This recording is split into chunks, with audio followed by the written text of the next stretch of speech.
Yeah. Some people call this game a sequel, or the second part of Getting Over It, but I call it the game that sent a ton of keyboards, mice, and players' nerve cells trash into the trash. I fucking hate this keyboard! Being for those who take games seriously. They don't call this game a sequel to Getting Over It for nothing. It's the same dude, just somewhere out there in space he accidentally lost his hammer. Bruh. But he still wants to climb higher and higher. So he decided to take matters into his own hands. Quite literally. Well, he only took matters into his hands, because his legs are numb and useless. This game is also littered with all sorts of weird and interesting junk in the locations, because you'll have to climb not only rocks and bushes. I still don't understand how bushes can hold such a hefty guy and not fall apart. But also some weird stuff like dinosaur bones or whatever that is. The key in this game is to stay calm. As I mentioned earlier, the more you stress, the more likely you are to fall. Because when you're nervous, not only your hands shake, but your characters too, so you can easily miss and fall.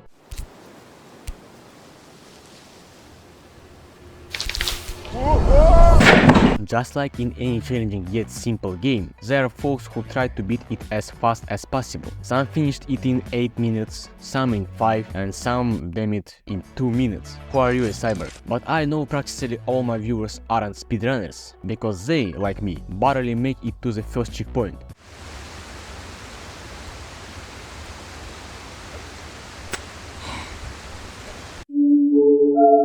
But fear not, I've got a way for you to speed through the game without spending ages practicing. I've outlined 3 methods of ascent: jumping, waves, and rapid clicks. Jumping. As the name suggests, you'll have to jump using both hands simultaneously instead of reaching for individual objects. This method is risky because you can easily overshoot or miss grabbing onto something and slip down. Also, a small downside is if you have a teeny desk or mouse pad, your mouse will constantly slide around.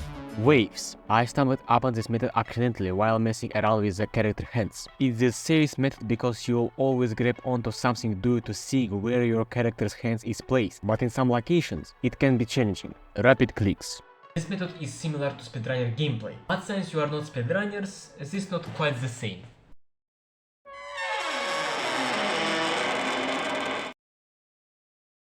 It's the fastest method but also the riskiest, because you might not see where your character's hand is going and just follow. There are plenty of locations in the game, and each one is challenging and interesting in its own way. In one, you will have to plunge into ice water, in another, hang onto someone's underwear, and in yet another, really test your nerves. That's what keeps you hooked. I didn't even make it halfway through because I kept sleeping somewhere. But I found one very interesting method that will help me breeze through the whole game.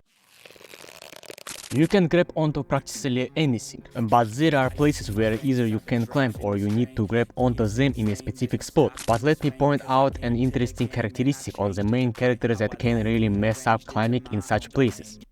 It's his weight. What? Yeah, that piece of polygons has some weight to it. The more he shakes, the more he'll slide down. So in narrow spots or where there are small objects, move slowly. But weight can also help you, like in swinging your character to jump to the other side. But you gotta be careful with that too, because weight can work against you, and you might just overshoot. Yeah, I'm also shocked. Seems like such a simple game, yet it's packed with so many nuances. Well, what did you expect? Think all those keyboards flew out of Windows for no reason? But this game knows how to keep you on edge. Good job, developers.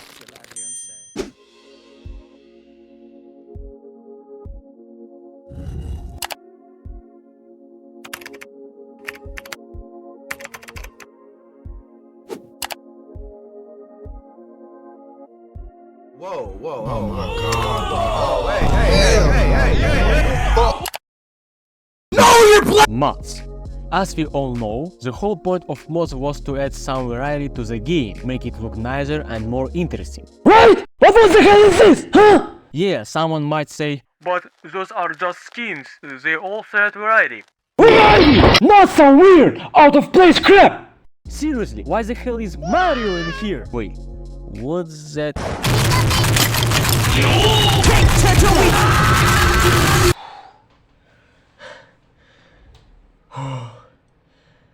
Alright, let's keep going.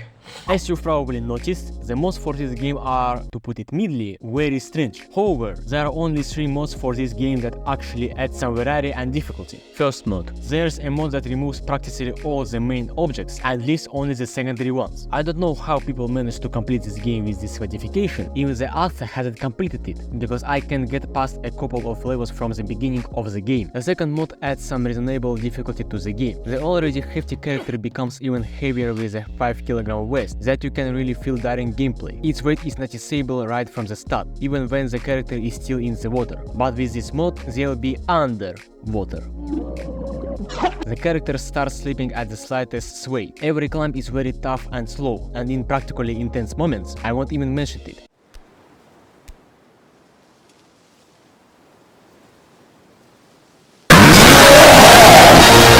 Make one wrong move and you're already plummeting downward. The third mod isn't as complex as the previous two, but it can definitely confuse you. This modification mirrors the map, so now where you need to move right, you move left, and where you need to move left, you move right. You get the idea. Now, I'm gonna do something those speedrunners of yours who've been training for years sitting in front of their computers and waiting themselves just to save a few milliseconds won't be able to do. I'll beat this game in less than a second.